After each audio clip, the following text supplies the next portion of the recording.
What's up, everybody? Welcome to the Sharpened Perspectives podcast, episode number 22. My name is Jim Vandeveld of HMC Knives / HMC Manufacturing, and I am joined today by my co-hosts, Ken Spaulding of Zodiac Engineering and Alex Steingraber of SPK Unlimited. What's going on, guys? What's up, dudes? Not much. Just chasing boars. Yeah, that seems to be the theme. Not chasing horrors, but chasing boars.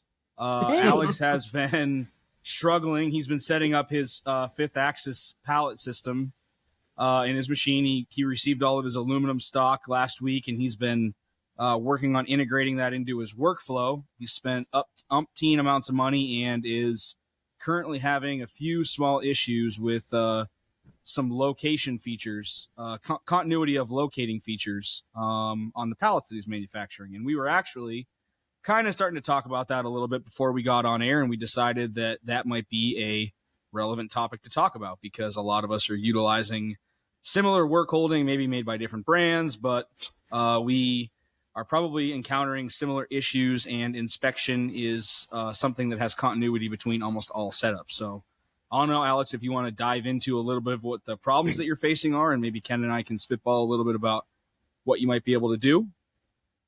Yeah, so essentially, since I machined all of where the locating pins go in the bottom, I machined all of those features together with a centralized bore that was like a work offset, and that goes all the way through the pallet, all the way through the pallet.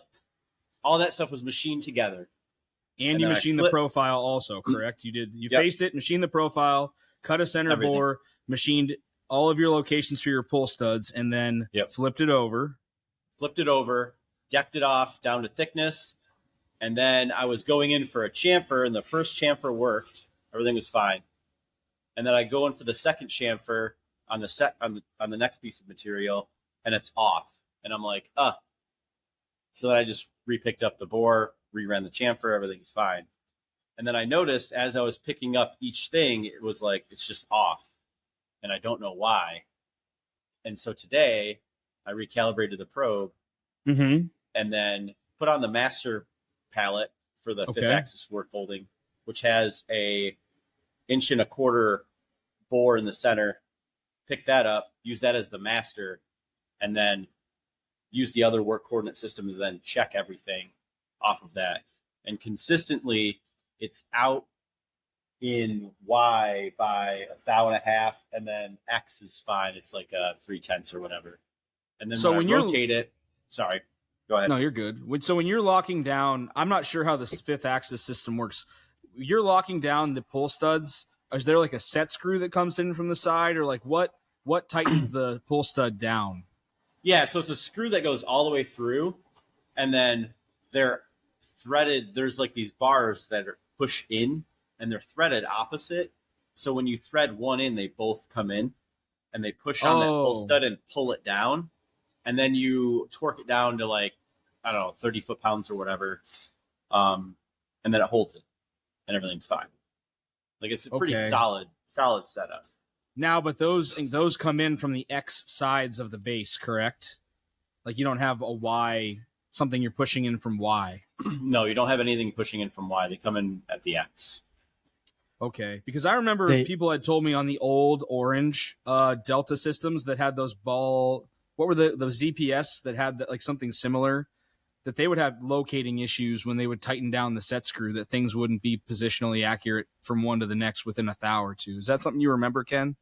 Yeah, so those that was a big reason why they discontinued those, is because the screws, depending on how you tighten them, would push everything to one side. So that was something that just now, as you were talking about that, thinking about that, because you're using the very outermost ones. When you're tightening, are you tightening the front and then the back on every one? Or are you doing the back to the front? There could be some variance in how they're being tightened in the order because you're so far apart. I doubt it's flexing that whole thing, but as long as that's consistent.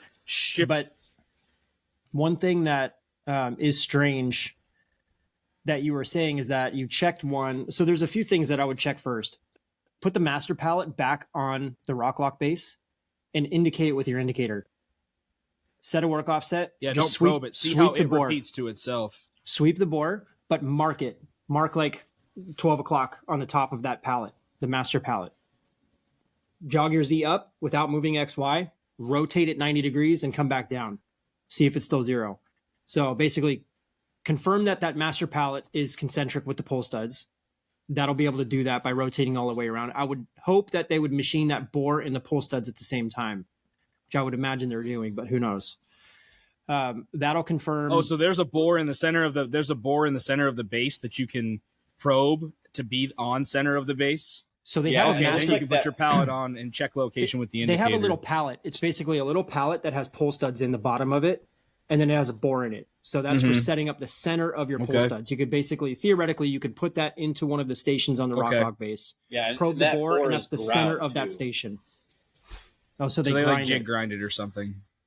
So it may. So there could be some potential that it's not concentric with the pull studs. So I would verify that first. If they didn't do them with the an same indicator, time. not with the probe. Do it with an indicator and sweep it, and then jog up, rotate it 90, do it again, and go all 270. 180, 270.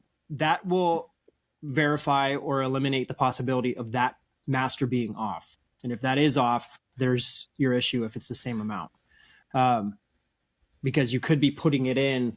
If it is off, now you're shifting your work offset off center from what the actual pull studs are. And what's hard is like, as I say, eliminating the variable of your probe being out that way. Yeah.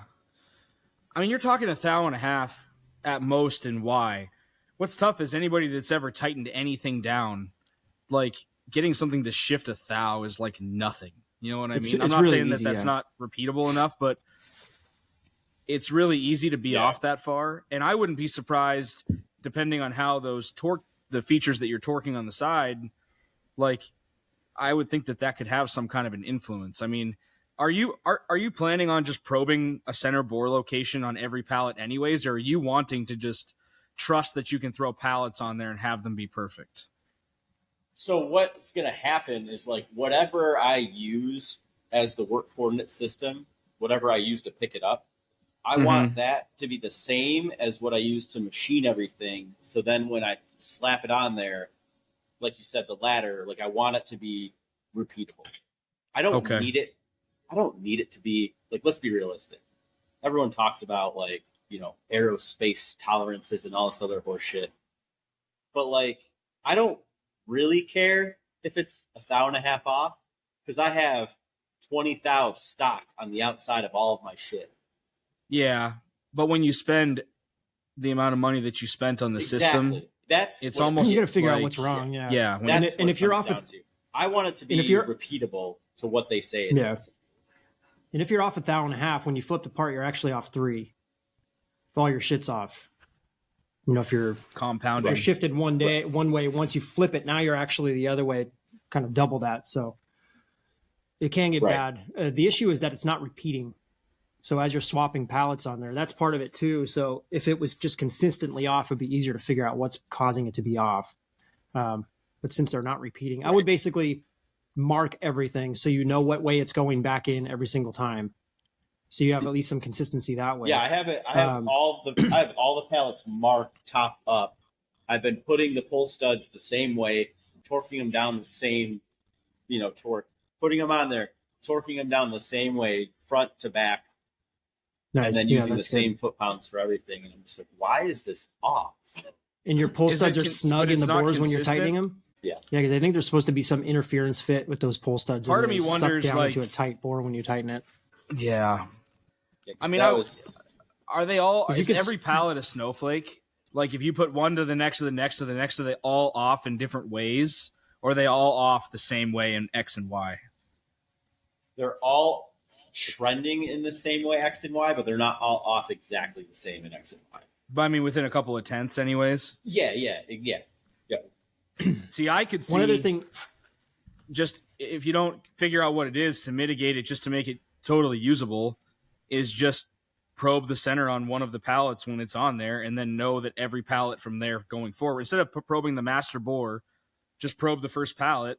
And then every pallet's going to be within a few tenths of that. You know what I mean? You're not worrying about that 1,500. You're just, worrying about what it is. I mean, another thing to consider, like how thick are these pallets? An inch. Okay, I was going to say, do you have any kind of like a tapering of your bore that you cut, but you shouldn't if it's only an inch thick? Yeah, that's what I thought too. I was like, oh, why is this tapered? And I was like, no, it's not. Yeah, I guess if you just put an indicator on there and just indicate down the wall, you'll see that it's straight. But that's tough. It seems like you're definitely gonna have a day of process of elimination ahead of you, even more than you already have had. Yeah, once you sweep that bore too, you can sweep it and then probe it and see if there's any difference in work offsets. Using 2 different work offsets to test it. That'll give you some deviation between. But that would since tell you said you calibrated your probe, if your probe is doing something. Yeah. But another thing too, did you ever start using Ed's post for the brother? No. Okay. If you start doing that, then you could just implement probing in every single cycle too, and just probe the bore on every single one. Obviously, you want to figure out what's going on right now before you just kind of band-aid it with just probing everything. But that would be a good I mean, it thing should to implement anyways with how fast like it is. It says on their site, but like something's definitely fishy with it. I can't imagine that feature would be off from the studs. Yeah. And because it's not changing the opposite direction. Like if your feature is -X, -Y right now from your original work offset, and you're rotating the pallet 180 and it's still negative, then that feature's not off from the pull studs. Especially since you did it at the same time, like and the way you processed it, which is good. So it's like your pallets are good, just for whatever reason, the location of your work offset isn't matching what the master is. So, and that could be because it's using the center pull studs. And it's like, the master is only using the 4 center pull studs, and your pallets are using the outer 4. So you're not even in the same location or the same. You're using 2 separate ones rather than one. So one thing that could be going on too is that when you tighten one, it's shifting everything one way, and then the other one's just kind of sucking it down. If you're tightening one all the way, when you do one single station with 4 pull studs right in the middle, it's evenly spreading both of them apart because it's using one location spreading those 4 apart. Yeah, so it's keeping it somewhat centered. And they also don't. And they also don't show anything like as far as you can use a pallet on this. It's all for like vices and all their other products and stuff like that. Yeah, the pallet should be fine though. The weird there thing shouldn't is, be any issue with that. The weird thing is like all these numbers. So like if you have Y and the master is at -7.8689, and then if I have it's at 0 position, that number's at -7.8670. 1,000. That's 1,008 off, or 1,009 off. So then if I flip it 180, it's -7.868. It got closer to the. It got 1,000ths closer. Yeah. Yeah. So leave it where it's at. One more thing you could try is leave it where it's at, and if you tighten the front one and then the back one, just loosen them both and then tighten the back one, then the front one, and see if it goes positive. Because then you'll know if the tightening features are pulling it one direction. You may even have to get 2 wrenches on caddy corner to each other and like tighten them, torque them at the same time to get it to pull opposingly, evenly, consistently. Right. If that's something you're really worried about, I think as long as you're consistent, it shouldn't matter. If you can prove that out, like okay, this is what the problem is. It's not a problem. It's just a side effect of what we're doing. Then as long as you just have a course of action for every time I do this one, and you probe one pallet, then it should be consistent, and you won't, it's not the system. And that's all I want to do. And I think that when I do figure out that there is an issue and what it could be, then I could just take that master pallet. Now everything can just be off the master pallet, and I can use position A. Let's say it's the center. And I use this, and now I pick up that as a work coordinate system. Now I machine a new bore, a little bit bigger, and then all of those should be the same. Yeah, I mean, honestly, I thought that like instead of machining it and then locating off something that's not on the operation that you're actually using, machine a new bore, pick up on the center of the master pallet, machine a new bore after you've tightened them off, and then you'll have repeatability between everything, and you'll be able to sweep the center bore. That's more or less what I do with the Pearson. You know what I mean? And that's what I was going to do, because like Ken did have the idea of like, hey, just follow what they do on their website, which is like on their website, you pick up the bore on the master pallet. That's your work coordinate system. Then you set your Z height. You're supposed to set your Z height on the pallet or on the rock lock, but I would set mine on the top of the pallet and then go from there. And like I could also do that. Like it would, and technically it would all be the same. As long as everything's machined off of the same work coordinate system, it should all be the same. Yeah. Correct. That would give you the most accurate or repeatable from pallet to pallet. Like, but your pallets aren't all the same anyways, though, right? Are you making duplicates of any of the pallets? They're not. I mean, it doesn't really I am matter, making then. duplicates, but then also I'm adding, but then I'm adding in like another layer. So I'm adding in like a mini pallet on some of my Op2 stuff, which I could also just pick up on that front, since that pallet is dead center on that location. Like everything's relatively like dead center off of the pull studs, pretty much like a known number off of the pull studs. Yeah, I feel like, and it takes a little bit of extra effort, really, but I just probe everything every time. I just don't trust any of these systems. I trust them to get close. I trust them that if I forgot to probe, that it would be okay, and it's not going to have a catastrophic problem.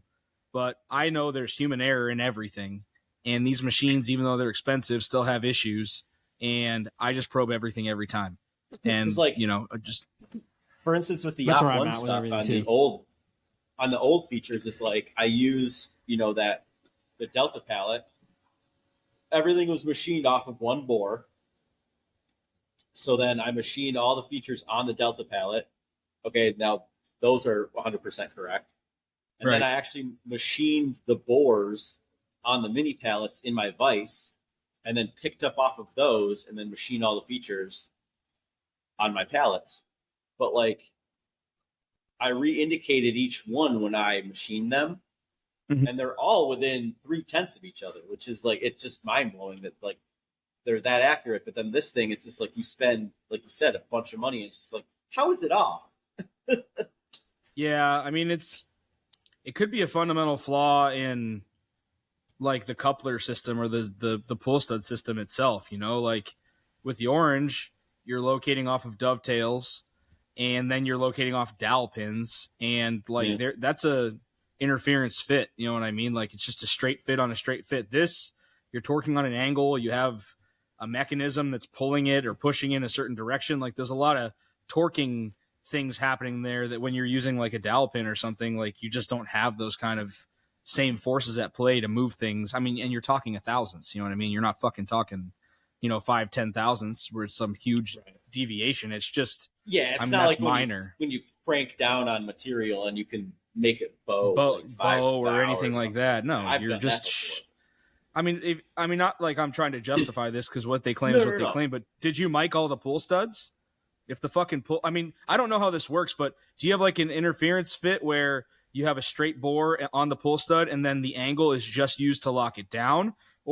Or like what locates on the actual, is it a diameter that locates the pull stud? It's 4 diameters, so there's got to be some clearance. Yeah.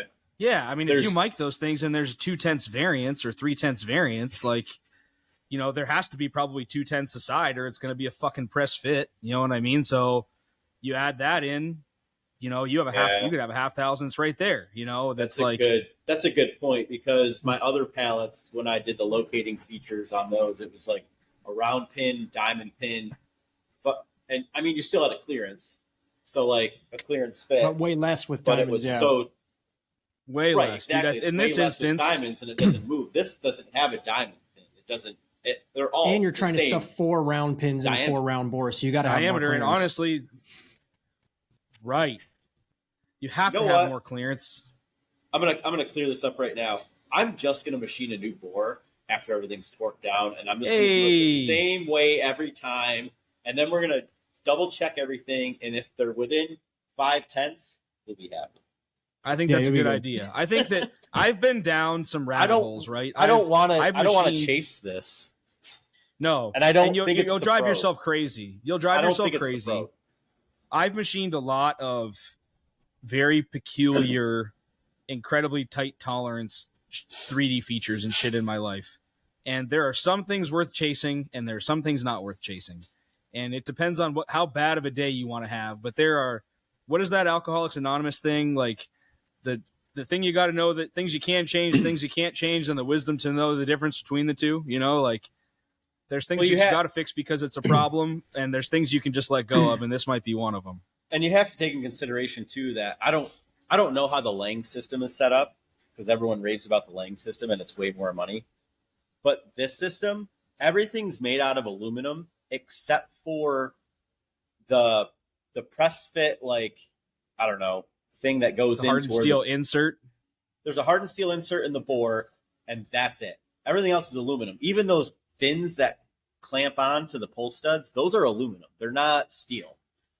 So there's going to be a degree that's of a surprise. flex. I thought those things were steel. When I picked them up. No, they're all aluminum. Seems to me that's like a wear component that should be steel. Like the ball couplers should be like steel on steel. I think down the road I might just have somebody machine that for me out of steel. Oh no, Fifth Axis knows the game. They're actually making that already. They're just going to make you pay a shitload of money for it down the road when they release it. I feel like it's with all these work holding companies. They're just in cahoots with each other. I think what it is that we treat these work holding companies like they're our government, and they have to know what they're doing because they're making the shit. And then you realize that just because a company is successful doesn't mean they have any fucking idea how to run a business or what's important. You know what I mean? It's not even that. It's just like when you like hear all these numbers, like tenths and all this other stuff, and then you get the product in your hands and you're like, this is within, 3/10 of, and then you start measuring stuff and you're like, this is out by like a half a thou. Yeah, but at the same time, the dude that made that, I always referred back to, did you get a Monday morning part or did you get a Friday afternoon part? Well, there's that. You know what I mean? Did you get the guy that was ready to fucking be done for the day that maybe didn't inspect that last dimension because the previous 5 ran great?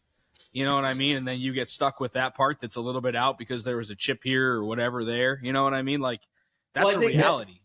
And here's where my mindset comes in too, is just like, and talking about it from a knife making perspective, is like, I don't think people realize, like, when people talk about like a few tenths or anything like that, I don't think they know what that amount of measurement is. 1/60th of a human hair. Yeah, they definitely think in that all the time. You know and what even, I mean? Like, and if you take, like, you know what I mean? And like, and if you take like 3 thou, some people think that like 3 thou is either tight or it's loose, depending on, whatever you're talking about. Linearly, if you're like within 3 thou across X amount of distance, that's pretty good. But then if you're over 4 feet, right? Yeah. So like, that's what I'm saying is like, but then when you get like a company that is known for their work holding and accuracy, because like knife makers, like some knife makers are known for their accuracy, but they're mostly known for fit and finish and stuff like that. Right. You know what I mean, like nobody's miking every part that we make here and there. I mic all my parts. But well, yeah, I mean we do, but like customers. But like when you get a company that's like either known for like work holding or like this work holding's known in the industry as like being the best and most accurate. Yeah. And then you get it and it's like it's fucking not. And when you spent like $5,000 or however much you spent on it, how much did you end up spending on the whole system? Like $5,000. Yeah. And I would be frustrated too. I would be frustrated too, but at the same time, all that really matters is if you do it the same way every time and it's always the same within a tenth or two, then really I think you're winning. You know what I mean? And to be fair, disclaimer, we still don't know for sure if that's what it is. Yeah. Right. And to be fair, if I didn't machine that bore all the way through, this would be a non-issue because I would have machined the bore when it was in the thing and everything would be fine. I kind of feel like I treat like I want the bore to be accurate to the things that I machine on the side that I machine it. That's to me, be fair, that's how I used to do it on the Delta stuff. I machined the bore when everything was great, right? When you're like, oh, everything's within 3/10. Yeah, yeah, everything's great. But like because I did it this way, and it's all by accident. Like I didn't mean to machine. I like just kept it in there, and I was like, you know what? It should be fine. let's just move on. And then happy I check accident. it, and it's like, okay, whatever. It's but within 3/10. Also, like, nothing else is machined on it. I could just pick up wherever I want and machine a new feature that's, a thou bigger or 2 thou bigger if I wanted. It doesn't. I actually it doesn't don't have like to even be when, bigger than the. Let's say just probe the bore that's already through, and then just you make want to clean it. You won't. Yeah, but you don't need to clean it You want up. to clean up really. on all sides. Yeah, no, I just mean if you probe the bore that's already there, then you're located to that bore that's already there, and then you can just probe off of that, rather than having other features that are not even with the bottom side. That way, the top is that actually makes sense. Accurate in location to the bottom side. You don't want to have everything just off just because it's easier. You're gonna hate that shit later. It might not. It might That's not even actually matter. kind of smart.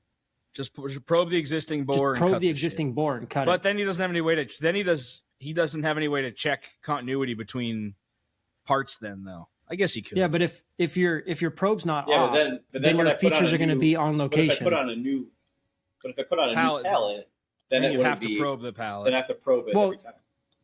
No, but you probe that one and then make the features where they are. If everything is consistently being off in the same direction, just probe that bore before you run whatever you're going to run. It depends on if you're going to probe or if you're going to just rely on some other feature being where it is. He's from New York. He doesn't want to probe. He wants to rely. I want to rely after I probe once. And he wants to spend $5,000 and rely. Yeah. So if you want to do that, then just put the master make your bore a little bit bigger. Yeah, put the master in, probe that, drop your pallets on, torque them all the same way, cut a new feature, and cut all your location shit on it. It may not match the bottom, but at the end of the day, that doesn't really matter because you're not rotating the pallets 180 anyways. Do you guys ever find this is going in the opposite direction? I actually don't like when things are in the exact same location because when I probe them and then the number doesn't change in my offset page, I wonder if I used the right offset when I probed. Did it actually go? I got to do it again. I'll change it. I'll actually add 1,000 and see if it goes back. I've done that. I've done that shit before. I've done that before. I'll do that on length offsets sometimes too. Like, fuck, did I just touch that tool off or not? Like doing other stuff. Gotta change it to redo it. So let me ask you this really quick. Now that I have you on here, how do I know if my probe isn't out? You sweep a bore and then probe it. Sweep it with an indicator and compare it to the probe. I can do that again. That's the way to do it. Put the master in and indicate that with the. And that was the issue when you were having all the calibration issues before, is because when the guy trained you to calibrate it, or when he did it, he probed it one time and didn't tell you that you have to actually be on center of that bore when you calibrate it. So typically, if you don't sweep it first, you got to just run it fucking 5+ times until that bore diameter in your variables matches your ring. And I still do that. So I still do that. I still sweep it and make sure everything is picked up, and then I run it, and I run it until those numbers don't move anymore. Yeah, that's the right way to do it. You don't really have to sweep it, but it'll get you closer quicker. Variables. There's been times where I've had to run a calibration 10 times to get that number to match, and then you run it a couple more times anyways just to be safe, and then you know you're right on. I'll be in Makino land. I remember I used to just have like a macro after every probing cycle that would just like change my, like it was just a known thing where it was like it's always off in X at 3/10 and it's always off in Y by 1/10.5. And I would just have it automatically add that to every probe's, diameter or whatever feature. Shift my X and Y because it just how it was. And I couldn't recalibrate it just because they were old and they didn't have the same options that we have now. Silly. Yeah, it sucks. Yeah, there's a variable for all that stuff now. If you have XY shift, it'll actually correct it with all that stuff. That's why when it does a calibration, I don't remember what it was, like P3302. Yeah, I don't remember what it was. All right, so that's what I'll do. I'll check everything off that master pallet, make sure my probe isn't F, and then just pick up that master pallet, remachine a feature, and call it a day. Yeah, because I'm not turning anything 180. I'm actually putting writing on these pallets to make sure that nobody flips them. And there's a pokey yoke on one side, so if it doesn't go in there, it's not going to go in. Cool. You got to engrave on the top of the pallet. Whatever those are. Yeah. Pokey yoke is it's idiot proofing something. Yeah, I have the translation is slightly different now, but oh, cool. You put a little ring in one of the bores, and if you flip it and you push it down in there, it won't go in. So I have those. Cool. Just for this reason too. As long as Well, I'm glad that you have a course of action. In the same spot every time. I think that I'll be. Yeah. I'll be curious to see what you find out, but I think that this is an easily fixable or mitigatable problem. But I think because it wasn't machined in place the way it should have been, it's just the fact that you're getting a degree of movement, but then also like it's just things move. Like things move. It's just the fucking nature of the beast. Move. No doubt. There's I hope you get it clearance, solved. Well, I can't. I got to admit, I didn't expect that we would deep dive for 30 minutes on that, but it seems like it was a worthwhile 30 minutes. I think so. I learned a lot. Yeah, I mean, you learn a lot as an indicator. Yeah. Fuck this thing.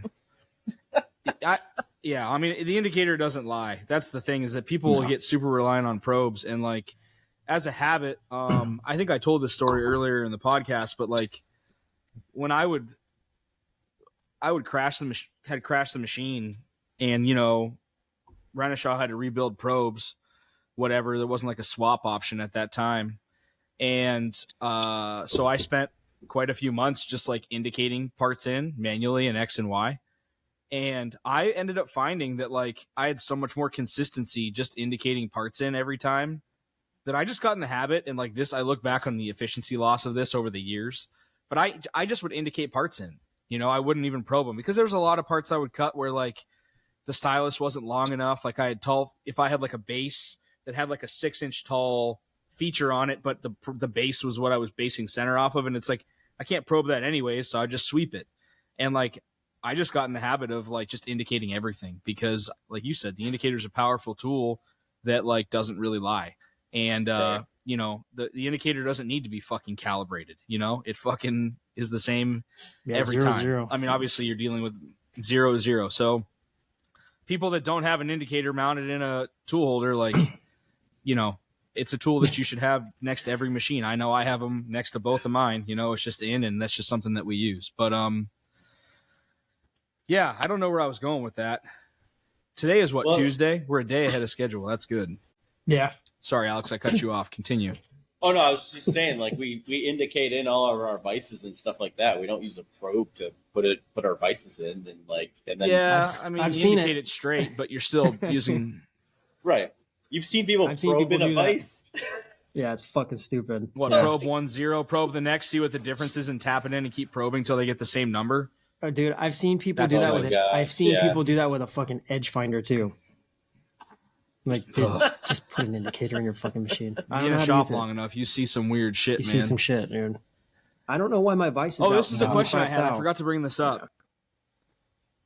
Well, I was eyeballing with my edge finder.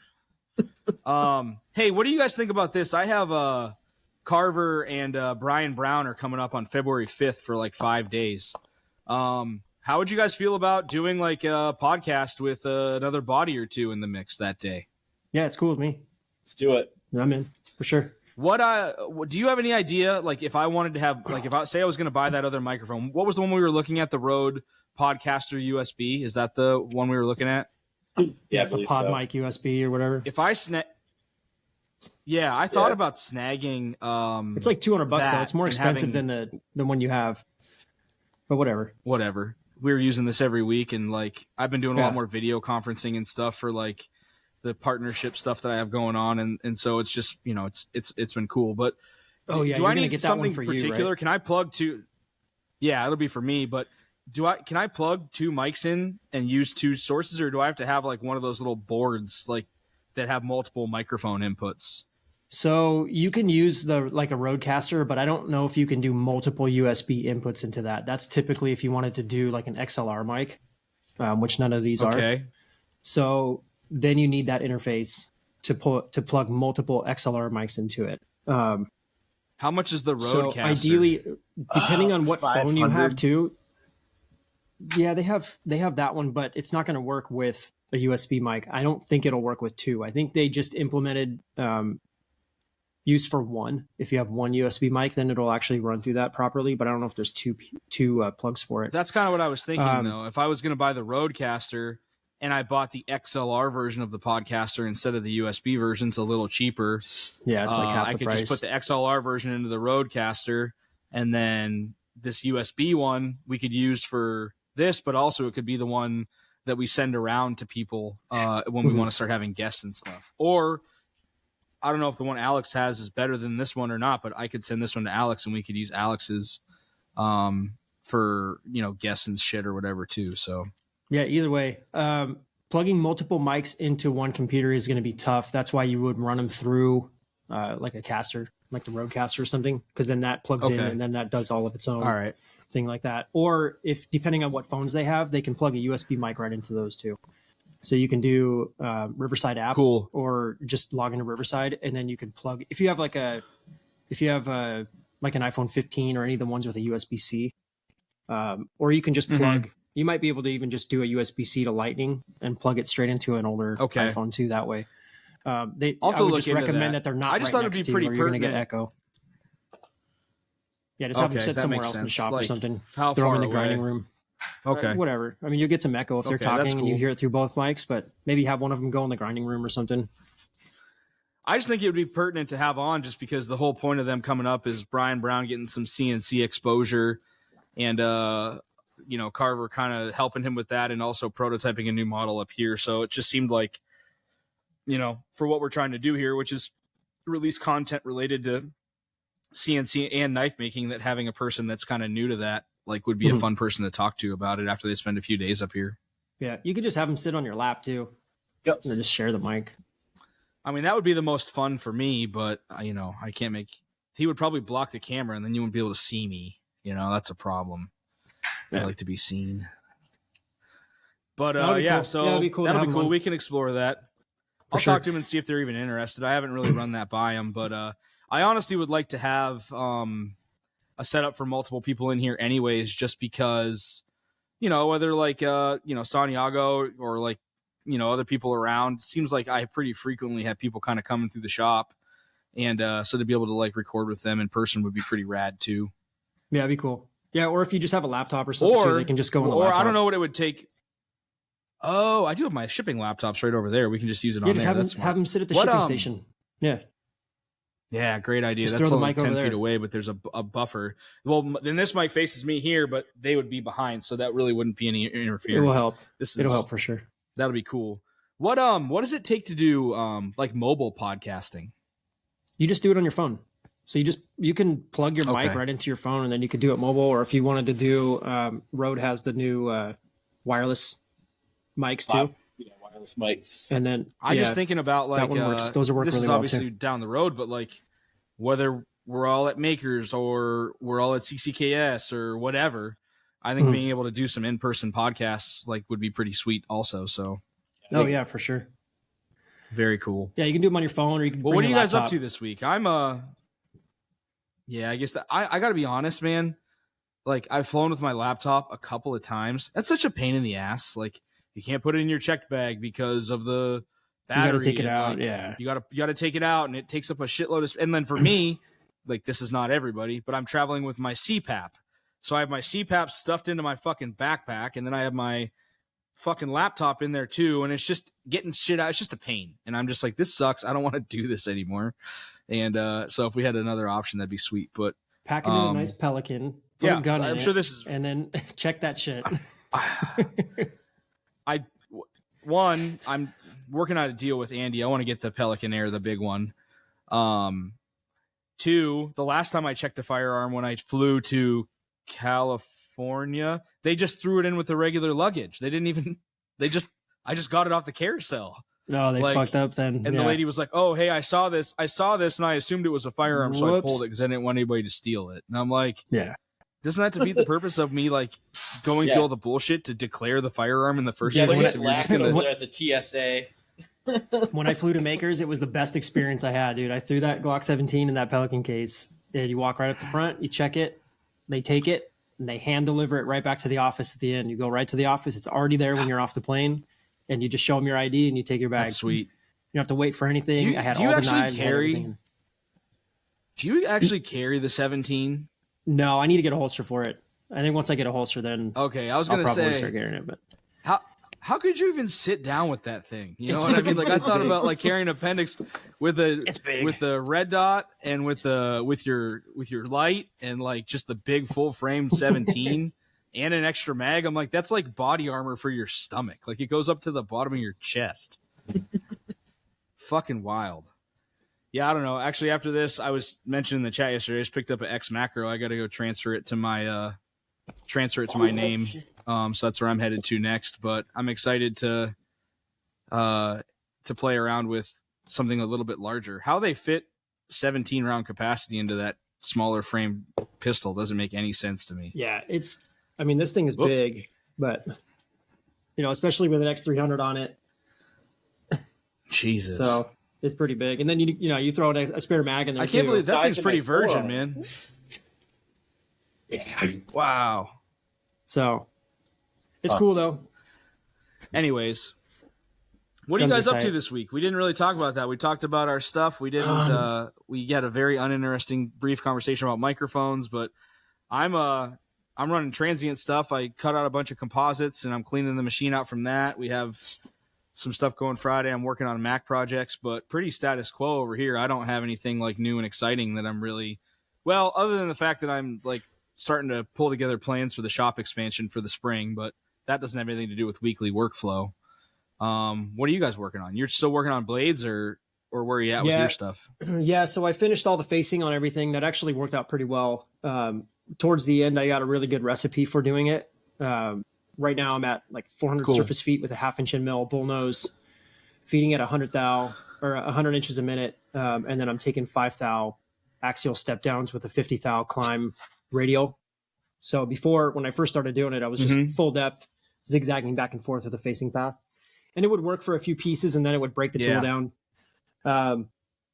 So I ended up I have all those regrind end mills that I got from you years ago. That was like 2017 or something. After you came out, shipped me that little box of all those regrinds. Long time. And I've been just lugging them around where I'm like, I don't want to use all these random diameter fucking end mills. They're different radii on the corners. And so I pulled all those out and I ended up using a few of those. And by the time I got to the end, I got a pretty decent recipe. I still don't want to moving forward. I still don't want to rely on having to face these things to size with an end mill because it is pretty shitty. Hell no. I think once this run's done, oven and surface grinder are definitely on the short list of stuff. I do want to try and maybe go over some of that stuff, kind of some of those ideas moving forward. But this week, I'm finishing doing all the hard milling on all the criticals and primaries and stuff on the blades, and then the blades should be done. Nice. Last week we went. Frames are 100% done right now. Yeah, all the other components are all complete. I got to do a little bit of deburring and some blasting and stuff, but machining is done. All I have to do is just a little bit of hard milling on the blades, and then all the machining is complete. And then it's just some fit and finish stuff. So I'm just going through that. I'm behind a few days because we went to Big Bear last week for the whole weekend and a few days for the week. It was our anniversry. My birthday's tomorrow. Did you get to do some snowboarding or just kind of hanging out? We went sledding. So family has a cabin up there in Sugarloaf, so we go up there pretty frequently. But like we went owns into town. It? Yeah, not our family. Damn, but that's my wife's sister has one. Yeah, so it's pretty cool. So we go up. That's everybody your family, goes up there dude. all the time. Yeah. No, yeah. That's what I mean. I just mean like how far is that from you? Like an hour and 30 or what? Yeah, it's like an hour and a half, 2 hours. It's not too bad. I just meant like it's not ours. It's not bad. It's families, so it's cool. Yeah. But how much are lift tickets up there? They're like $75, $80, $100, depending on when you go. If I went tomorrow, it'd be free. Yikes. That'd be tight. But it's free on your birthday. So, yeah. So yeah, I'm just working on hard milling. Tomorrow's your birthday. You're gonna be 39. Yeah. Damn. 39. Last year your 30s, old man. It's weird. Alex is a little younger than us. How old are you? 35? 37. Damn. So I'm the youngest. I don't turn 37 until March. Yeah, you're the baby of the group. Damn. Oh, baby. All right, never mind. Everybody wants to be like Jim when they grow up, though, man. Hey, man. No, everybody wants to be like Joe. We want to be like Joe. Yeah, that's true. Cool. Joe's so you're working on blades. Your other shit's done. You're going to be finished with the datum stuff. I mean, how many more days of hard milling do you have? Like by the Friday, do you think you'll be done? Probably. I should be done with all the machining by the end of the week. And I kind of scheduled Nice. middle of January when I did that little pre-order for a few. There was no hard date, but I'm like, yeah, I'm estimating mid-January. So I'm on track still. I think it'll be good. Nice. I mean, I only got to get a few of them to get that all satisfied. So I think I'm pretty good. I do need to get some more belts for my 2x72 though. I got to do that because that's actually working. Yeah, I need to order that shit. You get your stuff from Preferred or what? Oh, you get your stuff from that other shit fucking place. Don't even Combat. Fuck those guys. I'll say this though. I've not ever experienced a ceramic 60 grit belt. But those dudes fucking suck. Yeah. The people sucks. The people suck. The thing I like is the longevity, but also like 5 times a year I get that 30% off coupon, so I can order my $400 worth of belts for $270 or whatever it ends up being. And nice. You know, it sucks. They're literally right down the street. Yeah, I mean, they're so close. I feel like everybody in that little complex right there just fucking sucks. Yeah, who else is in there? Nah. They're like the same as Maverick, right? Maverick and Combat are the same. Yeah, Combat is basically just Maverick is the parent company of that. Combat Abrasives, I think, is just like the name geared towards like knife guys, but it's Maverick Abrasives, yeah. Gotcha. I mean, I have used Preferred. The Maverick side is cool. I like Preferred. I've done a lot of... Those guys were all fine. It was literally the 2 dudes that were specifically running Combat Abrasives just fucking sucked. The Combat douchebags. Yeah. But that was they're not going to be a podcast sponsor. Thanks. No. I mean, they can, but whatever. It's been a long time. I mean, shit, you'll order like 5 belts and it'll last you like 3 years. So it's not like you need to order that much. Yeah, I nurse that. I don't even know why you're ordering belts. I'll just pack up some of my used ones and ship them to you, and they'll be good for you for a while. Yeah, well, I want to finish the flats and stuff on the belt because I left 2 thou on these, so I know that way I can face them off. They look really clean. There's literally nothing. The finish on them is great, but I thought about buying a time saver just for doing grain finishes. What's that? What's a time saver? Would be nice. It's just going to roll the edges a lot. Time saver is like it's a conveyor belt, and then you put your piece of metal on there, and it has a giant belt that spins super fast. And if you have a small piece, it'll launch the piece. But I'm sure you could figure out how to get a good part out of there. That sounds like machine grain finish, And then all your edges are all rolled over too. The 600 grit belt doesn't take that long. Yeah, rolled edges, pre-tumbled edges. There you go. Only on the leading edge. That sounds like a headache waiting to happen, but yeah. So I got to do that. I got to order some Ken's belts. Got his process. I'll probably just get them from McMaster or wherever. There's another spot local too that carries. They've got nothing but Norton. I think they got 3M too. McMaster's fucking expensive, man. Yeah, it was like $4 a belt, whatever. Last time I ordered them. Oh, are they just silicon carbide? They're not ceramic. I didn't get any ceramic ones. I should get some though. I might just suck it up and fucking buy some shit from Maverick. I don't know. Or just go to True Grit, man. I mean, that can't be that far from you. No, it's like an hour. San Diego? It's not too bad. No, they're like Ontario or something, right? San Jose?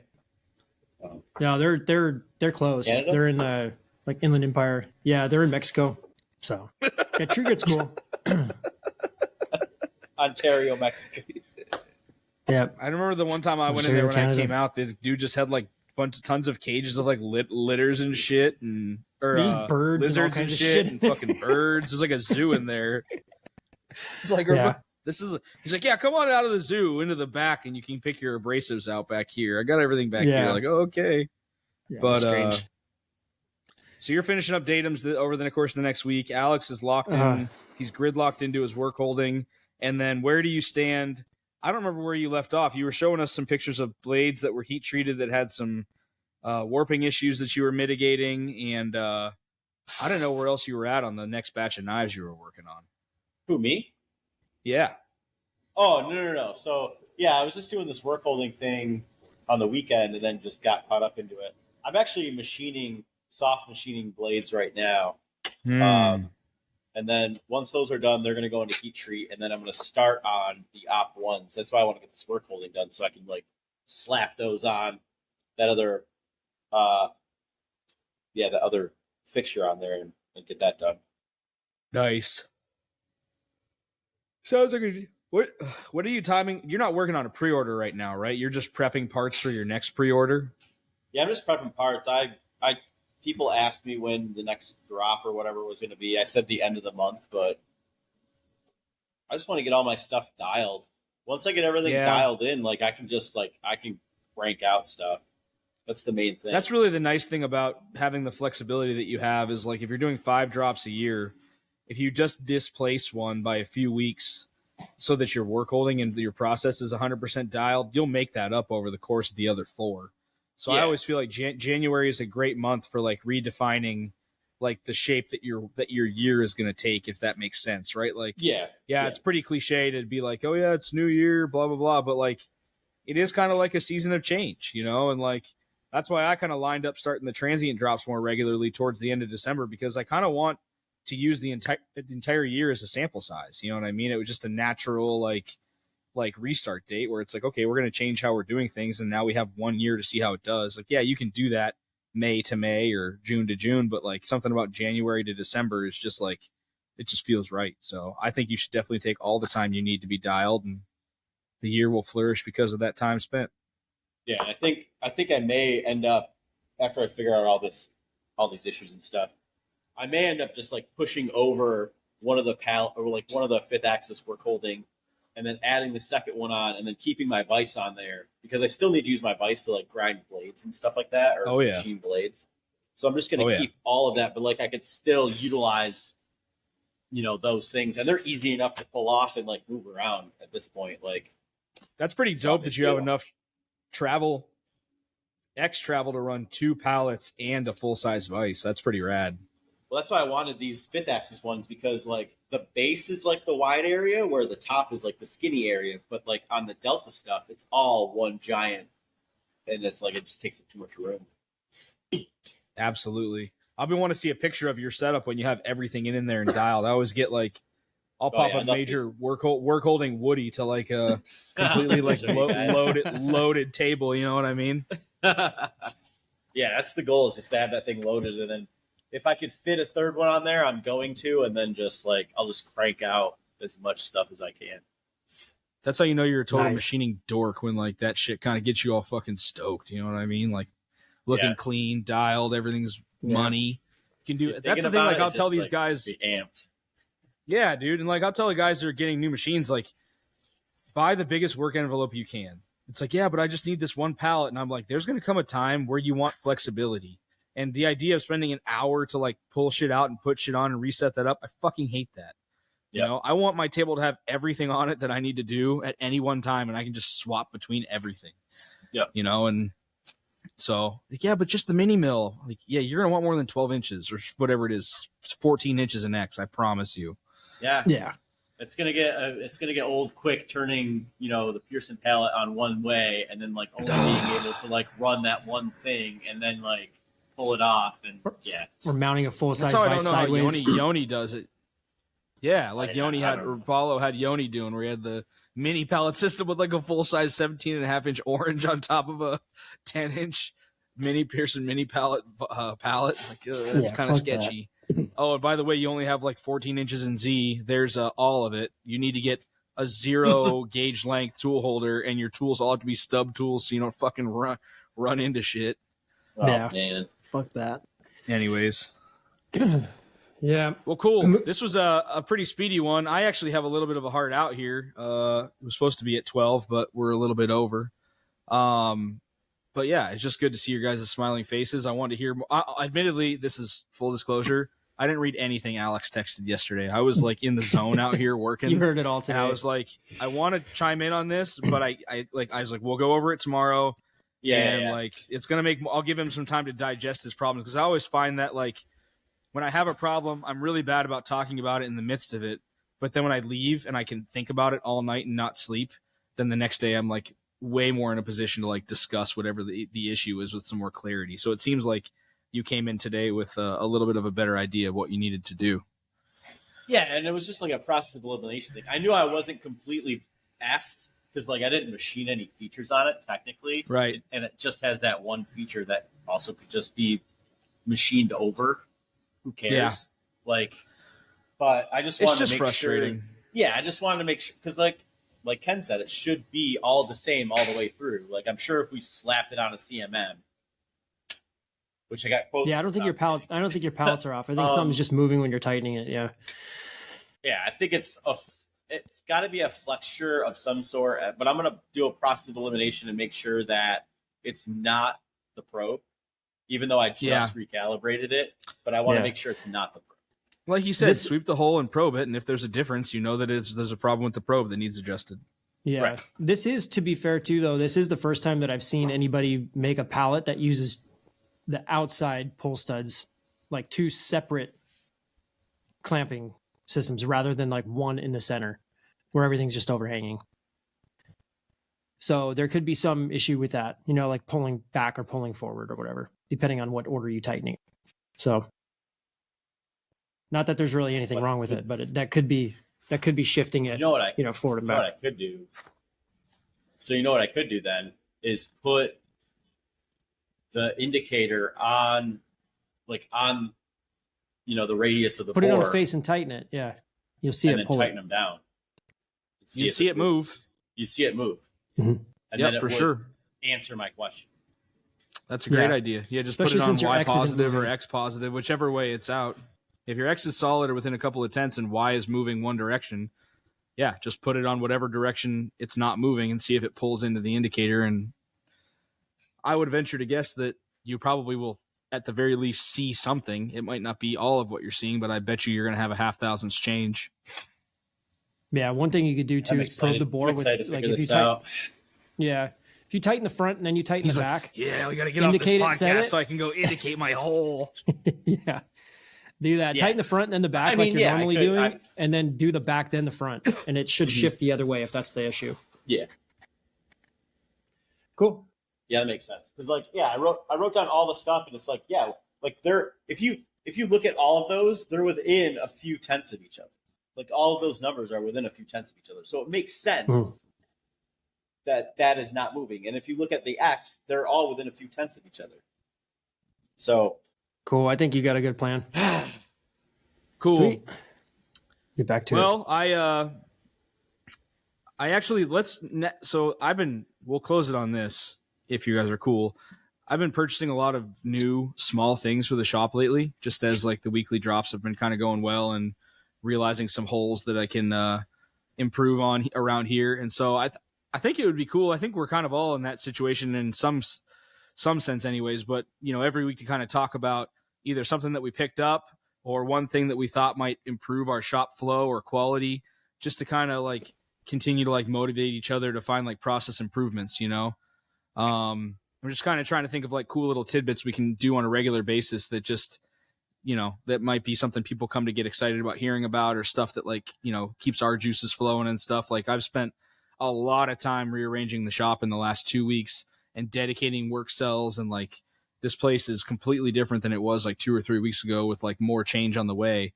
I just kind of would love to be able to talk about that and hear your guys' opinion, just as I continue to like work towards expanding the shop and stuff, because obviously at that time, everything's going to change again. But I just thought that might be something fun that we can talk about in the future. No, that'd be cool. Yeah, for sure. Sweet. Well, all right, guys. It was good to check in with you for the week. As always, do either of you have anything else that you want to get off your chest, or are we good to wrap up? Not really. Yeah, I think next week I want to talk about kind of plan moving forward for datum stuff. Yeah. Kind of what we talked about a little bit yesterday. I actually want to do the same. That actually ties into what I'm doing too with some of the new stuff that I'm bringing in. I think that would be cool. We can probably touch base for everybody, for datum stuff, for transient stuff, for all of stuff. them, Gen 4 stuff too, for sure, for Alex. Yeah, I think moving forward, some change stuff that I want to make and stuff like that. Yep, definitely. That could be the next one for sure. That'd be cool. Sweet. Awesome. Well, guys, as always, we appreciate everybody chiming in, listening to us talk. We didn't really mention it this episode, but feel free to the link below, check out our Patreon. Again, we don't really have any immediate stuff that patrons are receiving, and it doesn't cost anything, maybe $1 or whatever, $5 to enter. But I really want to talk about next month. I'm doing a giveaway for my email subscriber list, and I'd love to kind of tie that into a lotto for the Sharpened Perspectives Patreon people. So that'd be cool. If you sign up over there, we've all talked about doing something to that extent, but rather than continuing to talk about it, I really want to set aside a knife, and I want to make that happen. So I've got the link in the description. In the drawer right now. So oh damn, well, put me I'll on do the one spot. of these. I guess I need to wrap one up. I'll do one of these datums too, for sure. Cool. Well, then let's do our thing. What's today? Today is January 9th. Do you guys want to shoot for like a Valentine's Day yes. Sharpened Perspectives Patreon exclusive lottery for the big three? We'll do the trio, the datum, the transient, the trio. Yeah, cool.